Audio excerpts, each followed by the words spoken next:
আসসালামু আলাইকুম, সবাই কেমন আছেন? আশা করি সবাই অনেক অনেক ভালো আছেন। আল্লাহর অশেষ রহমতে আমরাও ভালো আছি। চলে এসেছি আরেকটি ভিডিও নিয়ে। এই ভিডিওটা হচ্ছে ঈদের দ্বিতীয় দিনের ভিডিও। আর ঈদের দ্বিতীয় দিন ছিল আমাদের দাওয়াত, আর এই দাওয়াতটা ছিল আমার ভাইয়ের শ্বশুরবাড়িতে। কারণ আরশের বাবাকে নিয়ে আমার ভাইয়ের শ্বশুরবাড়িতে আর আমার শ্বশুর শাশুড়িকে নিয়ে যাওয়া হয়নি, তো একসাথে আজকে আমরা সবাই যাচ্ছি। আমার শ্বশুর শাশুড়ি, ছোট দেবর আর আরশের বাবা, আমরা সবাই মিলে যাচ্ছি। তো যাওয়ার পথে আমার আব্বা আম্মাকে নিয়ে যাচ্ছি, যেহেতু ভাইয়া ভাবি আগেই চলে গিয়েছে তাদের বাসায়। তো সেই ক্ষেত্রে আব্বা আম্মা পরে যাবে। তো আব্বা আম্মা আজকেই যেত, সকালেই চলে যেত। তো আমি বলেছি আমাদের সাথে একসাথে যাওয়ার জন্য। তো যেহেতু জুমার নামাজ ছিল, শুক্রবার ছিল, আমি আমার শ্বশুরবাড়ি থেকে আসতে আসতে জুমার নামাজের টাইম হয়ে গিয়েছিল। তো সবাই জুমার নামাজ পড়লো আমাদের এলাকাতে। তারপরে আবার আমরা একসাথে বের হয়ে গেলাম। অলরেডি আমরা ভাবিদের বাড়িতে চলে এসেছি। এটা হচ্ছে ভাবিদের বাড়ির পিছন অংশ। আর এই অংশটাতে মানে পিছন সাইডে উঠান আঙ্গিরা বলা হয়। আর এদিকে আসার সাথে সাথেই সবাইকে খাবার দেওয়া শুরু করে দিয়েছে। তো আব্বা, তারপরে আমার শ্বশুর আব্বা, দেবর সবাই মিলে এখানে একই টেবিলে বসে গিয়েছে, সবাই একসাথে খাওয়া দাওয়া করছে। তো আমরাও পাশে যে রুম ছিল ওই রুমে আমরা বসেছি, যেহেতু এটা একটা পারিবারিক আয়োজন, মানে ছোটোখাটো গেট টুগেদার আর কি।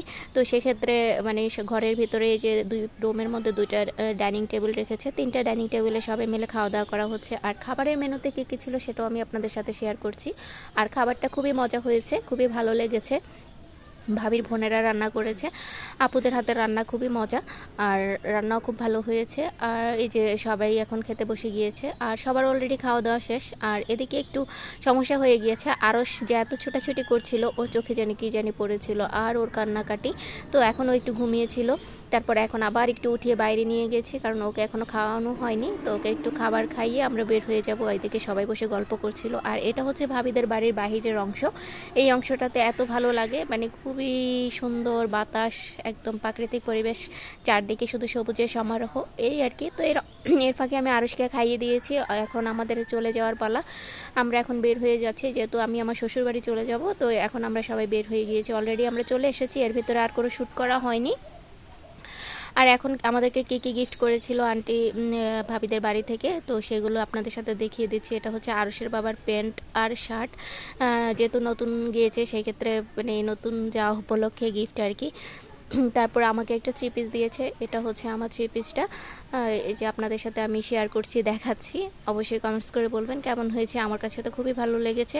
আর সাকি বা আপারা কেউ যদি দেখে থাকেন তাহলে অনেক অনেক ধন্যবাদ এত সুন্দর আয়োজন করার জন্য। আর ড্রেসগুলো খুব সুন্দর হয়েছে, খাবারগুলোও খুব মজা হয়েছে।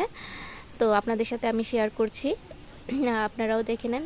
আর অবশ্যই বলবেন ভাইয়ের শ্বশুরবাড়ি দেখতে কেমন হয়েছে। আসলে আমি পুরাটা শ্যুট করতে পারিনি, এত গরম ছিল। আসলে রোজার ঈদ, কোরবানির ঈদ ইদানিং এত গরম পড়ে, মানে কোথাও বেড়াতে যেও মনে হয় যে শান্তি নেই, খুবই গরম লাগছিল। আর সবার সাথে একটু গল্প করতে পারিনি, কারণ ব্যস্ততার মধ্যে যেতে যেতে আবার আসার টাইম হয়ে গিয়েছে। আর এটা হচ্ছে আরশকে দিয়েছে প্যান্ট আর শার্ট, তো আরশেরটাও খুব সুন্দর হয়েছে। আপনারা কমেন্টস করে বলবেন কেমন হয়েছে। তো আজকের ভিডিও এই পর্যন্ত। সবাই ভালো থাকবেন, সুস্থ থাকবেন, আমার জন্য দোয়া করবেন। আল্লাহ হাফেজ।